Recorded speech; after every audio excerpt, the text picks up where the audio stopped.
Hi guys, ఈ రోజు మనం ఒక ఇన్వెస్టిగేషన్ సినిమా చూడబోతున్నాం. ఈ సినిమా పేరు crimes of fashion killer clutch. ఇది 2024లో అంటే రీసెంట్ గా రిలీజ్ అయిన సినిమా. ఈ సినిమా మొదటి నుంచి చివరి వరకు చాలా ఇంట్రెస్టింగ్ గా ఉంటుంది. అందువల్ల స్కిప్ చేయకుండా చివరి వరకు చూడండి. ఇక ఆలస్యం చేయకుండా సినిమాలోకి వెళ్దామా? అంతకంటే ముందు వెల్కమ్ టు కళ్ళ ముందు కదిలే చిత్రాలు. సినిమా స్టార్టింగ్ లో ఒక బిల్డింగ్ ను చూపించారు. అద్దాలు పగలగొట్టుకుంటూ కిటికీలోంచి ఒక అమ్మాయి పైనుంచి కిందకు దూకుతోంది. ఈమెనే ఈ సినిమా హీరోయిన్ ఇలా రావడానికి కారణం ఆమెను తుపాకీతో ఎవరో వెంబడిస్తున్నారు. అలా వెంబడించే వారి ముఖాన్ని మనకు చూపించలేదు. తప్పించుకోవడానికి హీరోయిన్ ఎంతో ట్రై చేసింది. హీరోయిన్ ను ఒక చోట లాక్ చేశాడు. ఇక్కడ సీన్ కట్ చేసి 2 వారాల క్రితం జరిగిన ఫ్లాష్ బ్యాక్ చూపిస్తున్నారు. ఇప్పుడు హీరోయిన్ ఉన్నది అమెరికాలో. హీరోయిన్ వాళ్ళ నాన్న ఒక పోలీస్ ఆఫీసర్. అతడు 30 ఏళ్లుగా డిపార్ట్మెంట్ లో పనిచేశాడు. హీరోయిన్ తనకు దొరికిన ఉద్యోగం గురించి చాలా గొప్పగా వాళ్ళ నాన్నకు చెప్తోంది.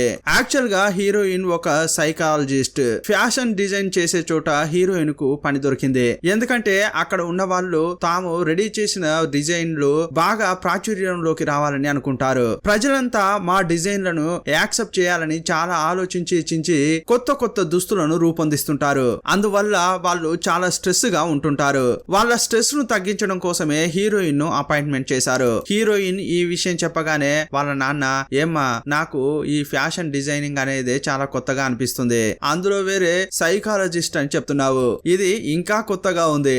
ఏదేమైనా కూడా నీకు దొరికిన ఉద్యోగం నీకు నచ్చింది కదా, ఇక నువ్వు సంతోషంగా ఉంటే చాలు. నువ్వు సంతోషంగా ఉంటే నాన్న కూడా సంతోషంగా ఉంటాడు అని చెప్తున్నాడు. నెక్స్ట్ హీరోయిన్ కు ఫ్రెండ్ నుంచి కాల్ వచ్చింది. ఆ ఫ్రెండ్ పేరు మనం వైటీ అని పెట్టుకుందాం. హీరోయిన్ కు కాల్ చేసిన వైటీ, ఏమ్మా నా బాస్ కు ఒక చిన్న సమస్య, అది నువ్వు వచ్చి క్లియర్ చేస్తే బాగుంటుంది అని చెప్పింది. అప్పుడు హీరోయిన్ వైటీని కలవడానికి వెళ్ళింది. వైటీ యొక్క బాస్ ఒక ఫేమస్ డిజైనర్. సినిమాలో లావెంజ్ అని ఒక బ్రాండ్ వస్తుంది. ఆ బ్రాండ్ లో వచ్చే వాటన్నింటికి ఇతడే డిజైనర్. మనం ఇతన్ని బాస్ అని పిలుచుకుందాం. ఈ బాస్ రెడీ చేసిన డిజైన్స్ అన్నిటిని చూపించడం కోసమే కొన్నాళ్లలో ప్యారిస్ లో ఒక ఫ్యాషన్ షో నడపబోతున్నారు. ఆ ఫ్యాషన్ షో బాగా జరుగుతుందా, నా వస్తువులన్నీ ప్రజలకు రీచ్ అవుతాయా అని ఇతడు చాలా భయపడుతున్నాడు. ఇలా ఇతడు తరచుగా అనుకోవడం వల్ల కొంచెం మానసికంగా డిస్టర్బ్ అవుతున్నాడు. అందుకు హెల్ప్ చేయడం కోసమే వైటీ హీరోయిన్ ను రప్పించింది. హీరోయిన్ ఏం చేసిందో ఏమో కానీ ఆమె అతని చేతులను పట్టుకుని ఏవేవో చేసింది. అతన్ని అది చేయమని ఇది చేయమని చెప్పింది. 2 నిమిషాల్లో అతని టెన్షన్ ను తీసేసింది. అతని ప్రెషర్ మొత్తం వెళ్ళిపోయింది. అందువల్లే హీరోయిన్ పై అతడు ఇంప్రెస్ అయిపోయాడు. ఏమ్మా నువ్వు ఇప్పుడు చేసింది సూపర్ గా ఉంది. షో జరిగే టైంలో ఎవడు ఎలాంటి ప్రశ్నలు అడుగుతాడో నాకు అసలు అర్థం కావట్లేదు. అక్కడ నేను ప్రెషర్ గా ఫీల్ అయ్యానని అనుకో, ఆ ప్రెషర్ తగ్గించడం కోసం నువ్వు అక్కడే ఉండాలి. ఇంతకు ముందు నువ్వు ఎక్కడ పని చేసావు, ఏం చేసావు అనేది నాకు అనవసరం. ఇప్పుడు నువ్వేం చేస్తావంటే నాతో కలిసి నువ్వు ప్యారిస్ కు వస్తావు. ఆ ఫ్యాషన్ షో ముగిసే వరకు నువ్వే నా కంపెనీ యొక్క తాత్కాలిక సైకాలజిస్ట్ అని చెప్తున్నాడు. అప్పుడు హీరోయిన్ బాస్ ఇచ్చిన ఆఫర్ ను అంగీకరించింది. వాళ్ళ టీమ్ తో కలిసి ఈమె కూడా ప్యారిస్ వెళ్ళింది. అక్కడ అదే కంపెనీలో పనిచేసే కొంతమంది ముఖ్యమైన వాళ్ళకి బాస్ హీరోయిన్ ను పరిచయం చేశాడు. మొదట ఒక గడ్డ పొన్ను చూపించారు. అతడు ఆ కంపెనీ యొక్క ప్రెసిడెంట్. ఇంపోర్ట్ ఎక్స్పోర్ట్ విషయాలన్నీ అతడే చూసుకుంటాడు. నెక్స్ట్ లేడీని చూపించారు. ఈమె ఈ కంపెనీ యొక్క డైరెక్టర్. ఈమె కంపెనీ యొక్క మార్కెటింగ్ చూసుకుంటుంది. నెక్స్ట్ నూరుగు మీసాలను చూపించారు. ఇతడు కంపెనీని కరెక్ట్ గా ఆర్గనైజ్ చేస్తుంటాడు.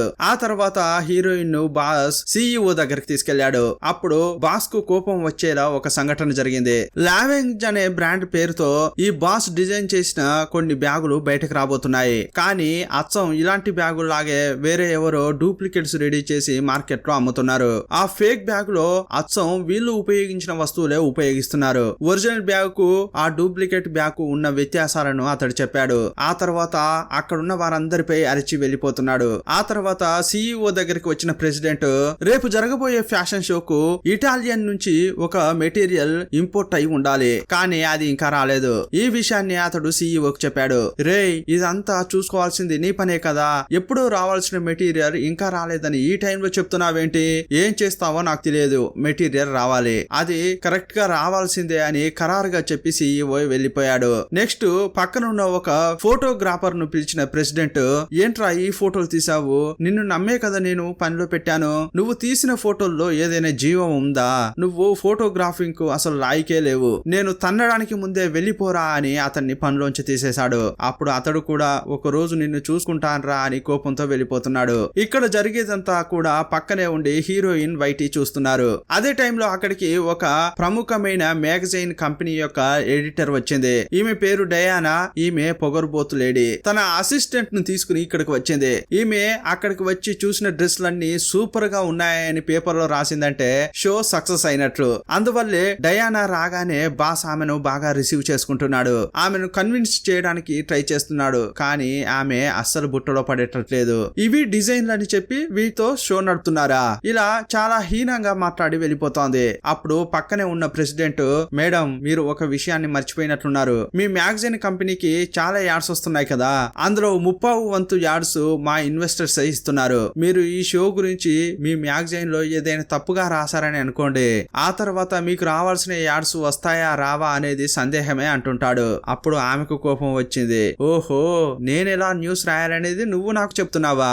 సరే సరే, నీకు బుద్ధి చెప్తేనే సరిగా ఉంటుంది అని ఆమె మనసులో అనుకుంది. చూసుకుంటాన్రా అని అక్కడి నుంచి వెళ్ళిపోయింది. Next show time. ఇప్పుడు షో జరగబోతోంది. బాసు ఒక ఫేమస్ డిజైనర్ గా ఉన్నాడు కదా, అతని లాగే ఇంకో ఫేమస్ డిజైనర్ అనే వ్యక్తి అక్కడికి వచ్చాడు. బాస్ ఈ డిజైనర్ కాలేజీ టైంలో ఒకే చోట చదువుకున్నారు. ఆ తర్వాత వీళ్ళు పై స్థాయికి వెళ్లారు. మనం ఎందుకు విడివిడిగా పని చేయాలి, ఇద్దరం కొలాబరేట్ అయితే మంచిదే కదా అని ఈ డిజైనర్ కు ఒక ఆశ. ఆ విషయం గురించి ఎన్నోసార్లు బాస్ ను అడిగాడు. కానీ బాస్ దాని గురించి పట్టించుకోలేదు. ఇప్పుడు కూడా డిజైనర్ బాస్ ను అదే అడుగుతున్నాడు. డిజైనర్ ను పట్టించుకోకుండా బాస్ పక్కకు వెళ్ళాడు. నెక్స్ట్ షో స్టార్ట్ కావడానికి ముందు మోడల్స్ అందరికి హెయిర్ పిన్ కావాలంటే ఆ నూనెగు మీసాలోడే తీసుకొచ్చి ఇచ్చాడు. వైటీకి ఇచ్చి వాటన్నిటిని అందరికి సప్లై చేయమని చెప్పాడు. అప్పుడు వైటీ ఒక్కో మోడల్ కు హెయిర్ పిన్ ఇస్తోంది. ఇంకో వైపు అక్కడ నయోమి అని ఇంకో మోడల్ ఉంది. ఆమె ప్రెసిడెంట్ తో ఏదో సైలెంట్ గా గొడవ పడుతోంది. ఇదంతా చూసిన హీరోయిన్ ఆ విషయం గురించి వైటీని అడిగింది. అదేం లేదమ్మా, నా వెనక చూసావా, బాస్ ఒక మోడల్ యొక్క డ్రెస్ కు బ్యాడ్జ్ ఒకటి పెడుతున్నాడు కదా, తను డిజైన్ చేసిన డ్రెస్సుల్లో ఏవైతే మంచివని అతడు అనుకుంటున్నాడో ఆ డ్రెస్ వేసుకున్న మోడల్ కు అతడు ఇలా బ్యాడ్జ్ గుచ్చుతాడు. ఆ డ్రెస్ బ్యాడ్జ్ తనకే వస్తుందని నయోమి అనుకుంది. కానీ అది ఇంకొకరికి వెళ్లడం వల్ల ఈమె చాలా కోపంగా ఉంది. ఇలా విషయం అంతా వైటీ హీరోయిన్ కు చెప్తోంది. నెక్స్ట్ షో ప్రారంభమైంది. ఆడియన్స్ అంతా వచ్చి షోను చూస్తున్నారు. ఆ ఆడియన్స్ లో ఒక అమ్మాయిని చూపించారు. ఆమె బ్లాగర్. సోషల్ మీడియాలో ఆమెకు మిలియన్స్ పైగా ఫాలోవర్స్ ఉన్నారు. ఆమెకి ఇక్కడ ఇచ్చిన సీటింగ్ నచ్చలేదు. ఒక రాడ్ కు అటువైపే ఈమె షోను చూడాల్సి వస్తోంది. సీటింగ్ అరేంజ్మెంట్ అంతా చేసింది ప్రెసిడెంట్. అందువల్ల పక్కనున్న ప్రెసిడెంట్ తో ఆ బ్లాగర్ ఏమంటోందంటే, ఏమండి అందరికి మంచి చోటిచ్చారు, నాకు మాత్రం ఇలాంటి చోటిస్తే ఏంటి న్యాయం? ఇలా అడుగుతుంటే, అయితే ఏంటి నీకు మిలియన్ ఫాలోవర్స్ ఉంటే నువ్వేమైనా పెద్ద ఇదా, నీకు ఈ ప్రాంతం ఇచ్చిందే చాలా పెద్ద విషయం, ఇష్టం ఉంటే చూడు లేకపోతే వెళ్ళిపో అని అసహ్యంగా మాట్లాడాడు. అలా తిట్టేసి ప్రెసిడెంట్ లేచి వెళ్ళిపోతున్నాడు. పక్కనే కూర్చున్న హీరోయిన్ ఇదంతా గమనించింది. ఇలా కొంచెం సేపు అయ్యాక షో ముగిసిపోయింది. అప్పుడు స్టేజి పైకి వచ్చిన బాస్ ఈ షో కరెక్ట్ గా జరగడానికి ఎవరెవరైతే సాయం చేశారో వారందరి పేర్లు చెప్తూ ప్రశంసిస్తున్నాడు. ఇప్పుడే ఒక ట్విస్ట్ ఎదురైంది. అప్పుడు ఒక అమ్మాయి అరుస్తున్న శబ్దం వినిపించింది. ఎవర్రా అని తిరిగి చూస్తే ఏడ్చేది వైటీ. ఎందుకు ఏడుస్తున్నావు అని పక్కకెళ్లి హీరోయిన్ చూసింది. అక్కడ చూస్తే ప్రెసిడెంట్ డెడ్ బాడీగా పడి ఉన్నాడు. అతన్ని చూసి షాక్ అయిపోయిన వైటీ తన చేతిలో ఉన్న బాక్స్ ను కింద పడేసింది. ఆ బాక్స్ మొత్తంగా హెయిర్ పిన్సే ఉన్నాయి. ఇంకో వైపు చనిపోయిన ప్రెసిడెంట్ ను చూపించారు. అతని వీపులో ఎవరో హెయిర్ పిన్ గుచ్చి చంపేశారు. సీన్ కట్ చేస్తే సంఘటన జరిగిన చోటుకి ఒక ఇన్స్పెక్టర్ వచ్చాడు. ఈ బిల్డింగ్ లో ఫ్యాషన్ షో జరిగే స్టేజ్ తప్ప వేరే ఎక్కడ కూడా కెమెరాలు లేవు. అందువల్ల హత్య జరిగిన చోట కెమెరా లేనందువల్ల ఎగ్జాక్ట్ గా అక్కడ ఏం జరిగిందనేది కనుగొనలేకపోయారు. అక్కడికి వచ్చిన ఇన్స్పెక్టర్ మొదట డెడ్ బాడీని చూశాడు. ఆ తర్వాత హీరోయిన్ దగ్గరికి వెళ్లి, ఏమ్మా వైటీ నీ ఫ్రెండే కదా, ఆమె డెడ్ బాడీని చూసి అరవగానే మొదట నువ్వే కదా ఆమె దగ్గరికి వెళ్ళావు, అప్పుడు నీ ఫ్రెండ్ చేతిలో ఒక బాక్స్ ఉంది కదా, ఆ బాక్స్ మొత్తంగా హెయిర్ పిన్సే ఉన్నాయి కదా, అది నువ్వు చూసావు కదా అని ఇన్స్పెక్టర్ అడిగాడు. అవునండి నేను చూశాను అని చెప్పగానే ఇక ఓకే, ప్రెసిడెంట్ ను మోడల్స్ యూజ్ చేసే హెయిర్ పిన్ తో పొడిచి చంపేశారు. ఆ హెయిర్ పిన్స్ కూడా బాక్స్ లో మొత్తంగా వైటీ దగ్గరే ఉన్నాయి. అలాగైతే వైటీనే హంతకురాలు అని చెప్పి ఇన్స్పెక్టర్ ఆమెను అరెస్ట్ చేయమని చెప్పాడు. అప్పుడు హీరోయిన్, ఏమండి నా ఫ్రెండ్ అలాంటిది కాదు, ఆమె అలా చేసి ఉండదు అని అరుస్తోంది. అప్పుడు ఇన్స్పెక్టర్ బాస్ దగ్గరికి వెళ్లి, ఏమండి అన్ని హెయిర్ పిన్స్ లో కూడా మీ యొక్క పేరే ఉంది, ఒకవేళ జరిగిన హత్యకు మీకు ఏదైనా సంబంధం ఉందా అని అడుగుతున్నాడు. అప్పుడు అప్పుడు బాస్ ఏంటండి నేను రెడీ చేసిన హెయిర్ పిన్ లో నా పేరు ఉండడంలో తప్పేముంది, ఏంటి పేరు ఉండడం వల్ల నేను హంతకున్నని చెప్తున్నారా? ఇలా బాస్ చాలా కోప్పడుతున్నాడు. ఇంకోవైపు హీరోయిన్ ఏమండి ఇన్స్పెక్టర్ గారు, మీరు నా ఫ్రెండ్ ను ఈ బాస్ ను హంతకులని చెప్పి మీరు వేరే ట్రాక్ లో వెళ్తున్నారు, వీరిద్దరూ హత్య చేయడానికి అసలు అవకాశమే లేదు. అలా తన పాటను తను అరుస్తూనే ఉంది. కానీ అతడు అస్సలు పట్టించుకోవట్లేదు. వైటీని అరెస్ట్ చేసి తీసుకెళ్లారు. మరుసటి రోజు స్టేషన్ లో ఉన్న వైటీని కలవడానికి హీరోయిన్ వెళ్ళింది. అప్పుడు ఒక ట్విస్ట్ ఎదురైంది. ప్రెసిడెంట్ ను హెయిర్ పెన్ ను ఉపయోగించి చంపారు కదా, ప్రెసిడెంట్ శరీరంపై ఉన్న ఆ హెయిర్ పిన్ ని తీసి దానిపై ఉన్న ఫింగర్ ప్రింట్ ను పరిశీలించారు. దానిపై వైటీ యొక్క ఫింగర్ ప్రింట్స్ దొరికాయి. అందువల్ల వైటీనే హంతకురాలని వాళ్ళు కన్ఫర్మ్ చేసుకున్నారు. హీరోయిన్ కళ్ళ ముందే వైటీని జైలుకి తీసుకెళ్తున్నారు. నా కళ్ళ ముందే ఇదంతా జరుగుతోంది, కానీ నా స్నేహితురాలిని కాపాడుకోలేకపోతున్నానే అని హీరోయిన్ చాలా బాధపడుతోంది. హీరోయిన్ బయటే ఉంది. అప్పుడు ఇన్స్పెక్టర్ కూడా బయటకు వచ్చాడు. హీరోయిన్ ను కలిసి ఇదిగో చూడండి, మీ ఫ్రెండ్స్ కోసం ఏదైనా చేయాలని మీరు అనుకుంటున్నారు, కానీ మీ ఫ్రెండ్ కు అన్ని కూడా వ్యతిరేకంగా ఉన్నాయి, మీరు ఏమీ చేయలేరు, అందువల్ల టికెట్ వేసుకుని అమెరికాకు వెళ్ళండి అని చెప్తున్నాడు. అప్పుడు హీరోయిన్ కు చాలా కోపం వచ్చింది. వీళ్ళ నాన్న 30 ఏళ్లుగా పోలీస్ డిపార్ట్మెంట్ లో పనిచేశాడు, తన శరీరంలో కూడా పోలీసు రక్తం ప్రవహిస్తోంది కదా, మా నాన్నకున్న ఇన్వెస్టిగేషన్ పవర్ నాకు లేదా అనుకుంటోంది. ఈ కేసును నేనే విడిగా ఇన్వెస్టిగేషన్ చేస్తానని హీరోయిన్ నిర్ణయించుకుంది. ఈ ఫ్యాషన్ షో జరిగింది కదా, అందులో ప్రెసిడెంట్ కు వ్యతిరేకంగా ఏమేమి జరిగింది అని ఆమె ఆలోచిస్తోంది. అప్పుడు హీరోయిన్ కు మొదటగా గుర్తుకు వచ్చింది, ఆ ఫ్యాషన్ షోలో ఒక బ్లాగర్ ను ఈ ప్రెసిడెంట్ అసహ్యపరిచేలా మాట్లాడాడు కదా. వెంటనే హీరోయిన్ ఆ కంపెనీలో డైరెక్టర్ ఉంటుంది కదా, ఆమె దగ్గరికి వెళ్ళింది. బ్లాగర్ అమ్మాయి గురించి విచారిస్తోంది. ఇన్స్పెక్టర్ మాట్లాడినట్లే డైరెక్టర్ కూడా మాట్లాడుతోంది. నువ్వు ఈ కేసును ఇన్వెస్టిగేషన్ చేయాలని చూస్తున్నట్టు నాకు తెలుస్తోంది, కానీ ఎందుకు నీకు అనవసరమైన పని, ఇన్వెస్టిగేషన్ ను పోలీసులకు వదిలేయి, వాళ్ళు చూసుకుంటారు, నీ పార్ట్నర్ నువ్వు వెళ్ళిపో అని ఆమె చెప్పింది. అప్పుడు ఈమెకు కోపం వచ్చింది. ఏంటి అంతా ఇలాగే మాట్లాడుతున్నారు, నేనేం చేయాలో అది చేస్తా అనుకుంది. నెక్స్ట్ హీరోయిన్ ఆ బ్లాగర్ అమ్మాయి దగ్గరికి వెళ్ళింది. ఆ అమ్మాయి ఏం చెప్తోందంటే, ఇదిగో చూడండి, నాకు ప్రెసిడెంట్ కు గొడవ అయింది వాస్తవమే, కానీ దానికోసం ఆ చిన్న గొడవ కోసం నేను చంపుతానా, అంతేకాదు షో ముగియడానికి కొంతసేపటి క్రితమే ప్రెసిడెంట్ ను చంపేశారు, కానీ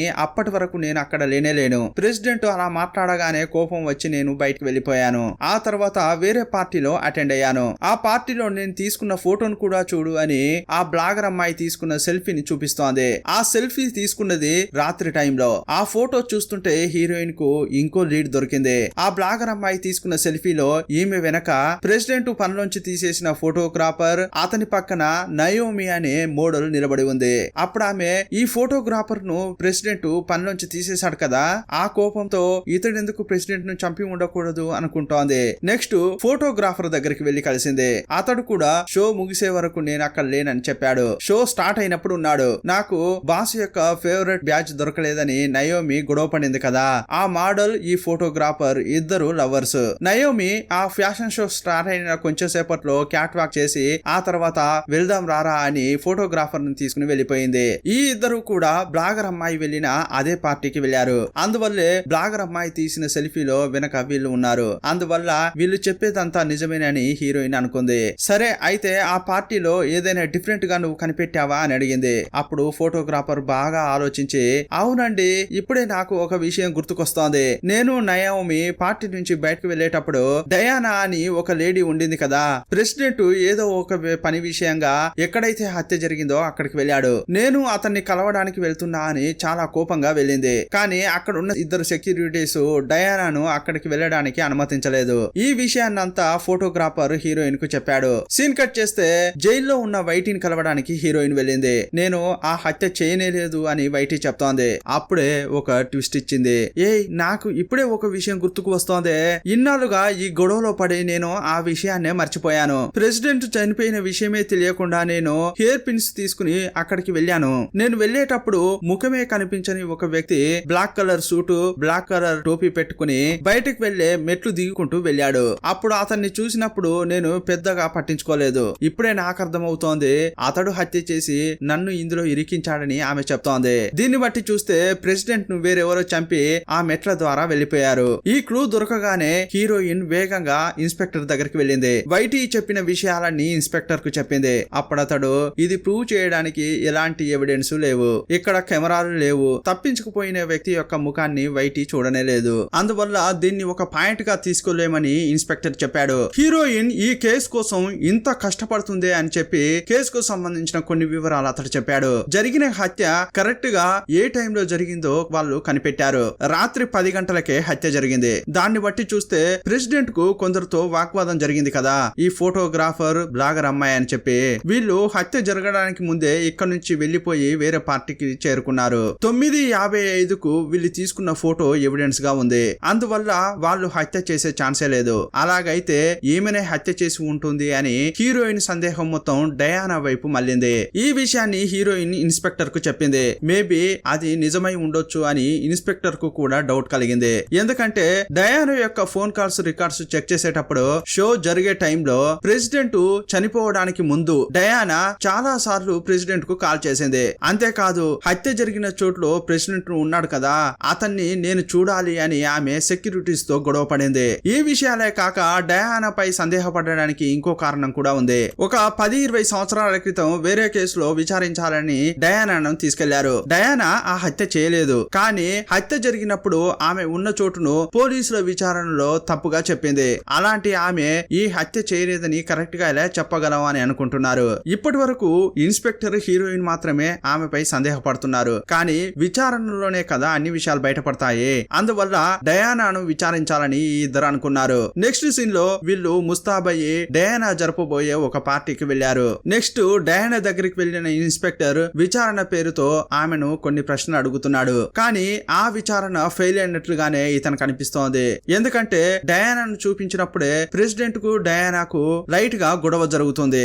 ఆ కారణంతో అతనితో ఆమె మాట్లాడాలని షో జరిగేటప్పుడు ప్రెసిడెంట్ కు డయానా కాల్ చేసింది. అతనితో ఫోన్ లో మాట్లాడలేకపోయింది, చూడలేకపోయింది. అందువల్ల ఆమె వదిలేసింది. ఆ తర్వాత 10-20 ఏళ్ల క్రితం ఈమెపై ఒక అలిగేషన్ వచ్చింది కదా, ఆ టైంలోనే డయానా తన కెరియర్ ను ఈ మ్యాగజైన్ కంపెనీలో ప్రారంభించింది. ఇలాంటి టైంలో ఇన్వెస్టిగేషన్ లో చిక్కితే తన కెరియరే నాశనం అయిపోతుందని ఆమె అనుకుంది. అందువల్లే హత్య జరిగిన టైంలో నేను వేరే చోట ఉన్నానని అబద్ధం చెప్పింది. దీన్ని బట్టి చూస్తే ప్రెసిడెంట్ హత్యకు ఈమెకు ఎలాంటి సంబంధం లేదనేది వీళ్ళకి తెలియవచ్చింది. ఇంకోవైపు హీరోయిన్ డయానా అసిస్టెంట్ దగ్గరికి వెళ్ళింది. ఈ అసిస్టెంట్ ను కొన్ని ప్రశ్నలు అడిగిన క్రమంలో ఈమె నుంచి కొన్ని విషయాలు హీరోయిన్ కు తెలిసాయి. ఈ లావెంజ్ కంపెనీలో పనిచేసే డైరెక్టర్ లేడీ, ఈ డయానా ఇద్దరు ఫ్రెండ్స్.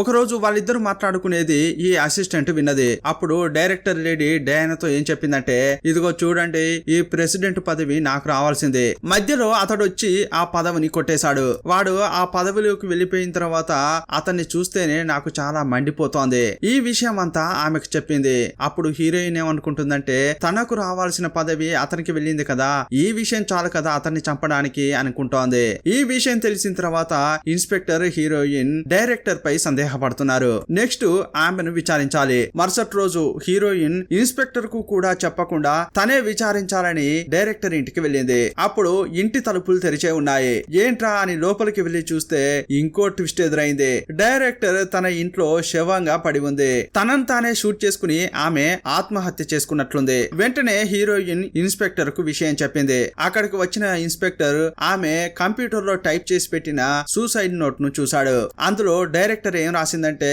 నేను ప్రెసిడెంట్ ను ప్రాణానికి ప్రాణంగా ప్రేమించాను. ఈ విషయం అతనికి చెప్తే అతడు నో అని చెప్పాడు. ఆ కోపంలో నేనే ప్రెసిడెంట్ ను చంపేశాను. అతన్ని చంపేసిన తర్వాత గిల్టీగా ఫీల్ అయ్యా.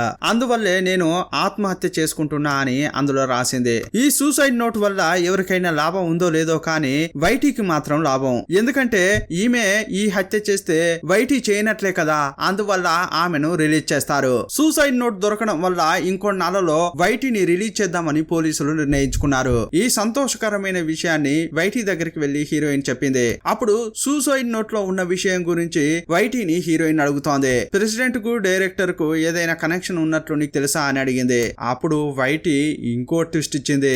ఏంటమ్మా మాట్లాడుతున్నావు, దానికి అసలు అవకాశమే లేదు. ఎందుకంటే ప్రెసిడెంట్ స్వలింగ సంపర్కుడు. అలాంటప్పుడు అతడు అమ్మాయిలపై ఎలా మనసు పడతాడు? ఈ విషయం చెప్పగానే హీరోయిన్ ప్రెసిడెంట్ ఆఫీస్ కు వెళ్ళింది. అక్కడ మొత్తం వెతుకుతుంటే ఒక లవ్ లెటర్ దొరికింది. ఆ లెటర్ ప్రెసిడెంట్ నూనె మీసాలోడి కోసం రాశాడు. ఈ లెటర్ తీసుకెళ్లి అతనికే చూపించింది హీరోయిన్. ఆ వ్యక్తి చనిపోవడానికి ముందు నిన్నే లవ్ చేశాడు. ఆ ప్రెసిడెంట్ ప్రేమ గురించి ఈమె చెప్తోంది. ఆ తర్వాత హీరోయిన్ ఒక నిర్ణయం తీసుకున్నారు. అదేంటంటే డైరెక్టర్ ప్రెసిడెంట్ ను లవ్ చేసింది, కానీ అతడు మాత్రం ఈ నూనె మీసాలోడిని ప్రేమించాడు. ప్రేమించాడు. ఈర్ష్య వల్ల ఈ డైరెక్టర్ ప్రెసిడెంట్ ను చంపేసి ఆ తర్వాత తన ఆత్మహత్య చేసుకుంది. ఇక ఇంతటితో కేసు సాల్వ్డ్ అని వీళ్ళు అనుకుంటున్నారు. అదే టైంలో ఇన్స్పెక్టర్ కు ఒక కాల్ వచ్చింది. ఆ కాల్ లో ఇంకో ట్విస్ట్ ఇస్తున్నారు. ఇప్పటి వరకు డైరెక్టర్ ఆత్మహత్య చేసుకుందని వీళ్ళు అనుకుంటున్నారు కదా, కానీ జరిగింది ఆత్మహత్య కాదు, అది 100% హత్య. ఎందుకంటే డైరెక్టర్ తుపాకీతో షూట్ చేసుకోవడానికి ముందు ఆమె తలపై ఎవరో బలంగా కొట్టారు, అందువల్లే ఆమె చనిపోయింది. ఆ తర్వాతే ఆమె శరీరంపై బుల్లెట్ దిగింది అని రిపోర్ట్ వచ్చింది. మొత్తంగా చూస్తే డైరెక్టర్ ను ఎవరో చంపేశారు. ఆ వ్యక్తి ప్రెసిడెంట్ కూడా చంపి ఉంటారు అని అంతా ఆలోచిస్తున్నారు. వీళ్ళు అనుకున్నట్లు కేసు అయిపోలేదు, ఇంకా కంటిన్యూ అవుతూనే ఉంది. ఇప్పుడు సమస్య ఏంటంటే ఆల్రెడీ వైటీని రిలీజ్ చేయాలని అనుకున్నారు కదా, కానీ ఇప్పుడు ఆమెను రిలీజ్ చేయలేకపోతున్నారు. ఎందుకంటే ప్రెసిడెంట్ ను డైరెక్టరే చంపేసింది. అందువల్లే ఆమె గిల్టీగా ఫీల్ అయ్యి ఆత్మహత్య చేసుకుందని ఇంతసేపటి నుంచి వీళ్ళు అనుకున్నారు. కానీ పోస్ట్ మార్టం రిపోర్టు వీళ్ళు అనుకున్న దానికి వ్యతిరేకంగా వచ్చింది. అందువల్ల వైటీని రిలీజ్ చేయలేమని ఇన్స్పెక్టర్ చెప్పాడు. ఈ మాటలు విన్న తర్వాత హీరోయిన్ భరించలేకపోతోంది. మళ్ళీ మనం డైరెక్టర్ ఇంటికి వెళ్లి అక్కడ ఏవైనా క్లూస్ దొరుకుతాయా అని ఇన్స్పెక్టర్ ను హీరోయిన్ పిలుస్తోంది. కానీ అతడు రూల్స్ అండ్ రెగ్యులేషన్స్ చెప్తున్నాడు. రూల్స్ ప్రకారమే వెళ్ళాలి, మన ఇష్ట ప్రకారానికి క్రైమ్ జరిగిన చోటుకు వెళ్ళకూడదు అని అంటుంటాడు. సరే నువ్వు రాకపోతే రాకు, నేను వెళ్తా అని హీరోయిన్ వెళ్ళింది. డైరెక్టర్ ఇంట్లో ఈమె క్లూస్ వెతుకుతోంది. అక్కడ ఒక ఫోటో వెనుక హీరోయిన్ కు ఒక పెన్ డ్రైవ్ దొరికింది. అది కంప్యూటర్ లో పెట్టి చూస్తే చాలా ఫోల్డర్స్ కనిపించాయి. అందులో తనకు కావాల్సింది ఎలా వెతకాలో హీరోయిన్ కు అర్థం కాలేదు. ఆల్రెడీ మా ఇంట్లోనే 30 సంవత్సరాలుగా పనిచేస్తున్న ఒక పోలీసు ఉన్నాడు కదా అని వెంటనే వాళ్ళ నాన్నకు ఫోన్ చేసింది. డైరెక్టర్ ఇంట్లో నుంచే వాళ్ళ నాన్నకు వీడియో కాల్ చేసింది. డాడీ, మీకు ఏదైనా ఒక కేసులో ఒక పెన్ డ్రైవ్ దొరికిందనుకోండి, అందులోంచి మీకు అవసరమైన ఫైల్స్ ను మీరు ఎలా వెతుకుతారు అని అడిగింది. అదేం లేదమ్మా, ఇన్వెస్టిగేషన్, మర్డర్, క్రైమ్ అని నువ్వు సెర్చ్ చెయ్యి, అలా సెర్చ్ చేస్తే మనకు కావాల్సినవి దొరికే ఛాన్స్ ఉంటుంది అని అతను చెప్పాడు. వెంటనే హీరోయిన్ అక్కడ ఇన్వెస్టిగేషన్ అనే కీవర్డ్ తో సెర్చ్ చేసింది. అప్పుడు ఒకే ఒక ఫైల్ ఆమె ముందుకు వచ్చింది. అది ఓపెన్ చేసి చూస్తే అక్కడ ఒక బిల్డింగ్ యొక్క అడ్రస్ ఉంది. ఇప్పుడు హీరోయిన్ ఎవరికీ చెప్పకుండా ఒంటరిగానే ఆ బిల్డింగ్ దగ్గరికి వెళ్ళింది. అప్పుడు హీరోయిన్ నమ్మలేని ఒక విషయం ఈమె కళ్ళ ముందు కనిపించింది. లావేజ్ కంపెనీ బ్యాగ్స్ లాంటివే ఫేక్ గా తయారు చేసి కొన్ని అమ్ముతున్నారని ఫస్ట్ లో బాస్ చెప్పాడు కదా, అలాంటి ఫేక్ బ్యాగ్స్ ఇక్కడున్న బాక్సుల్లో ఉన్నాయి. ఎవరో ఈ బిల్డింగ్ ను అద్దెకు తీసుకుని ఈ బ్యాగ్స్ అన్ని కూడా ఫేక్ గా రెడీ చేస్తున్నారు. ఇప్పుడు వాటిని హీరోయిన్ ఫోటో తీసే క్రమంలో సడన్ గా ఇద్దరు వచ్చారు. హీరోయిన్ కు సౌండ్ వినిపించగానే అక్కడ దాచుకుంది. వచ్చిన ఇద్దరు ఏం మాట్లాడుకుంటున్నారంటే వీళ్ళ నాయకుడు ఏదో ఒక వస్తువును అక్కడ పాడేసుకున్నట్టున్నాడు.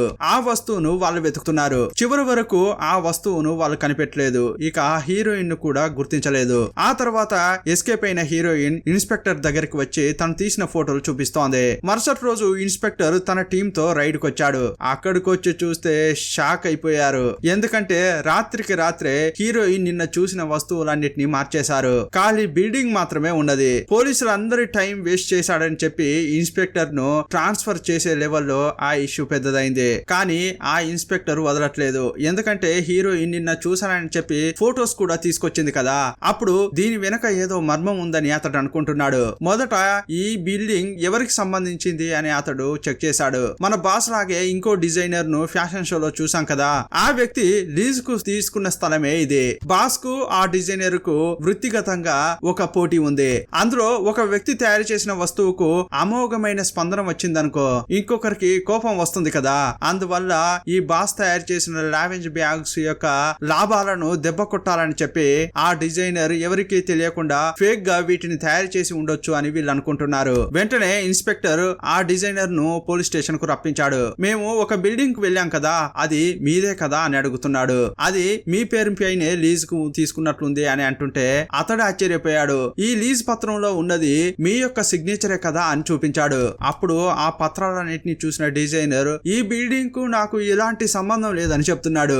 ఏంటండి, అందులో నా సైన్ ఉందని చెప్పి నన్ను అరెస్ట్ చేస్తారా? అసలు ఇంతకీ ఆ సైనే నేను పెట్టలేదు అంటుంటాడు. అక్కడ ఫేక్ గా బ్యాగ్స్ తయారు చేస్తున్నారని చెప్పారు కదా, అలాగే ఫేక్ గా సైన్ కూడా పెట్టారు అని చెప్పాడు. ఈ సైన్ నేనే పెట్టానని మీరు ప్రూవ్ చేయగలిగితే ఎప్పుడైనా నన్ను అరెస్ట్ చేసుకోవచ్చు అంటాడు. ఇంకోవైపు బాస్ డిప్రెషన్ లో ఉన్నాడు. అందువల్ల అతన్ని హీరోయిన్ ఒక ఇయర్ పక్కకు తీసుకెళ్లింది. ఎందుకండి ఎప్పుడు టెన్షన్ అవుతున్నారు, కొంచెం రిలాక్స్ గా ఉండండి, మీరు విశ్రాంతంగా ఉంటేనే మీ మైండ్ కు అన్ని గుర్తుకొస్తాయి అని అంటోంది. లేకపోతే అన్ని బ్లాంక్ గా కనిపిస్తాయి అని మాటలు మాటలతో అతనికి ఇంజెక్షన్ చేసింది. ఆ తర్వాత ఆఫీస్ కి తీసుకొచ్చి అతనితో డిజైన్స్ గీయిస్తోంది. ఆ టైంలో ఇన్స్పెక్టర్ హీరోయిన్ కు కాల్ చేశాడు. ఒంటరిగా మాట్లాడాలని చెప్పాడు. హీరోయిన్ వెళ్లి ఏంటని అడిగింది. ఇదిగో చూడమ్మా, ఈ కేసు రోజు రోజుకు తీవ్రమైపోతోంది. జడ్జి ముందు నిందితురాల్ని నిలపాల్సిన టైం వచ్చింది. ఈ కేసులో కొత్తగా మనకు ఎలాంటి లీడ్ దొరకలేదు. అందువల్ల ఆల్రెడీ దొరికిపోయిన వైటీనే ఈ కేసులో నిందితురాలని చెప్పి రేపు ఆమెను కోర్టు ముందు నిలబెట్టబోతున్నారు. ఈ విషయం చెప్పగానే అయ్యయ్యో ఏంటి ఇలా అవుతోంది అని హీరోయిన్ అనుకుంటోంది. ఏదో చేయాలి అని బాగా ఆలోచిస్తోంది. హీరోయిన్ ఆ బిల్డింగ్ కు వెళ్లి ఫేక్ గా బ్యాగ్స్ ను చూసింది కదా. సుమారుగా అక్కడ ఒక 1000 బ్యాగులు ఉండొచ్చు. వాటి విలువ $85,000. ఎవరో పెద్దగా డబ్బు సంపాదించాలని అనుకున్నారు. అలా చేసింది ఎవరో కనిపెట్టాలి. అంతేకాదు వైటీని కూడా కాపాడాలి అని అనుకుంటోంది. కానీ ఇప్పుడు ఏం చేయాలో అర్థం కావట్లేదు అని బాగా ఆలోచిస్తోంది. అప్పుడు ఆమెకు ఒక మ్యాటర్ స్ట్రైక్ అయింది. ఈమె ఆ బిల్డింగ్ లోపలికి వెళ్ళినప్పుడు మా నాయకుడు ఏదో పోగొట్టుకున్నాడని ఇద్దరు చాలా వెతికారు కదా, కానీ దాన్ని కనిపెట్టలేకపోయారు. ఒకవేళ వాళ్ళు వెతికేది ఇంకా అక్కడే ఉండి ఉండొచ్చు. ఇప్పుడు గాని మనం అక్కడికి వెళ్తే ఇంతకు ముందు మనకు దొరకని ఆధారం ఏదైనా దొరుకుతుందేమో అని ఈమె అంటోంది. అక్కడికి వెళ్దాంరా అని ఇన్స్పెక్టర్ ను పిలుస్తోంది. కానీ అతడు రూల్స్ రెగ్యులేషన్స్ అని మాట్లాడుతున్నాడు. అందువల్ల ఇక నువ్వు రానవసరం లేదు, నేనే వెళ్తా అని వెళ్ళింది. ఇంతకు ముందు పోలీసులు వచ్చినప్పుడు ఇక్కడ ఏమీ లేవని చెప్పి వాళ్ళు ఇక్కడ పూర్తిగా వెతకలేదు. ఇప్పుడు హీరోయిన్ చెక్ చేసేటప్పుడు ఇక్కడ ఒక బేస్మెంట్ ఉండడం గమనించింది. కనిపించకుండా పోయిన బాక్సులన్నీ కూడా బేస్మెంట్ లో ఉన్నాయి. వాటన్నింటినీ ఫోటో తీసి హీరోయిన్ ఇన్స్పెక్టర్ కు పంపించింది. ఆ టైంలో అతడు ఫోన్ అక్కడ పెట్టేసి వేరే విషయంగా ఇక్కడికో వెళ్ళాడు. ఇప్పుడు ఫోన్ ను అతడు చూడలేదు. ఇప్పుడు ఇంకో పెద్ద ట్విస్ట్ ఇచ్చారు. ఫ్యాషన్ షో జరిగేటప్పుడు తనకు ఫేవరెట్ అయిన డ్రెస్ కు ఒక బ్యాడ్జ్ ను ఈ బాస్ గుచ్చాడు కదా, ఆ బ్యాడ్జ్ హీరోయిన్ కు ఇక్కడ దొరికింది. హీరోయిన్ దాన్ని చేతుల్లోకి తీసుకున్న క్రమంలో దాని కింద పడేవే అని ఒక గొంతు వినిపించింది. తిరిగి చూస్తే black colour suit, black colour టోపీ పెట్టుకుని ఒక అతడు అక్కడ నిలబడ్డాడు. అది వేరెవరో కాదు, బాస్. ఏయ్ ఇక్కడేం చేస్తున్నావు నువ్వు అని హీరోయిన్ అడుగుతోంది. అలాగైతే దీనంతటికీ కారణం నువ్వేనా? అనవసరంగా ఇద్దరిని ఎందుకు చంపావు అని అడుగుతోంది. ఎందుకోసమమ్మా? అంతా స్వప్రయోజనం కోసమే. ఇన్నాళ్లుగా ఈ లావెంజ్ కంపెనీ కోసం నేను ఎంతో కష్టపడి పనిచేశాను. చాలా కష్టపడి డిజైన్లు వేసి వీటన్నింటినీ టాప్ లో నిలిపాను. ఇలా నేను చేస్తే వీళ్ళు నన్ను తీసేసి వేరే డిజైనర్ ను పెట్టుకోవాలని అనుకున్నారు. ఇదంతా తెలిసిన తర్వాత నేను ఎలా ఊరికే ఉండగలను? అందువల్ల పనిలోంచి వెళ్ళడానికి ముందే ఎంతైతే సంపాదించగలనో అంత సంపాదించాలని అనుకున్నాను. నేను రెడీ చేసిన ప్రోడక్ట్ లాగే ఫేక్ ప్రోడక్ట్ ను తయారు చేశాను. ఆ ప్రోడక్ట్ ను ఒరిజినల్ రేట్ కు అమ్ముతున్నాను. ఈ విషయాన్ని ఆ ప్రెసిడెంట్ గమనించాడు. అతన్ని ప్రాణాలతో వదిలేస్తే ఇక నేను ఉండలేను. అందువల్లే ఫ్యాషన్ షో జరిగేటప్పుడు స్టేజ్ వెనకే ఉండి అతన్ని నేను చంపేశాను. నేను చేసిన హత్యను వేరే ఎవరిపైనైనా పడేయాలి కదా. అందుకోసమే నేనేం చేశానంటే వైటీ ఫింగర్ ప్రింట్స్ ఉన్న ఆ హెయిర్ పిన్ ను తీసుకున్నాను. ఎవరికి తెలియకుండా వెళ్లి ఆ హెయిర్ పిన్ తో అతన్ని చంపేశా అని చెప్తున్నాడు. ఆ తర్వాత ఆ మెట్ల గుండా తప్పించుకున్నాను. అదే టైంలో వైటీ అక్కడ ఉండి ఎవరు వెళ్తున్నారు ఎవరనేది గుర్తించలేదు. చివరకు ఆమెనే ఈ కేసులో ఇరుక్కుంది. ఆ తర్వాత డైరెక్టర్ గురించి అడిగావు కదా, ఆమె కూడా ప్రెసిడెంట్ లాగే. ప్రెసిడెంట్ చనిపోయిన తర్వాత ఈ ఫేక్ బ్యాగ్స్ ఎక్కడి నుంచి వస్తున్నాయి అని ఆమె చాలా తవ్వింది. తను ఈ బిల్డింగ్ వరకు వచ్చింది. నేను చాలా తెలివిగా నాకు వ్యతిరేకంగా ఉన్న ఆ డిజైనర్ పేరు మీద ఈ బిల్డింగ్ ను లీజుకు తీసుకున్నాను. కానీ అదంతా కనిపెట్టి ఆమె ఇక్కడి వరకు వస్తే నేనేలా వదలగలను? సరే ఓకే, ఆల్రెడీ ఒక హత్య చేశాను. ఇక రెండో హత్య చేయడం ఏమి కొత్త కాదు. ఆ హత్య కూడా చేసి ఈ 2 హత్యలు లింక్ చేయాలని అనుకున్నాను. డైరెక్టర్ ను చంపి అది సూసైడ్ లాగా క్రియేట్ చేశాను. సూసైడ్ నోట్ కూడా రాసేసి వచ్చా.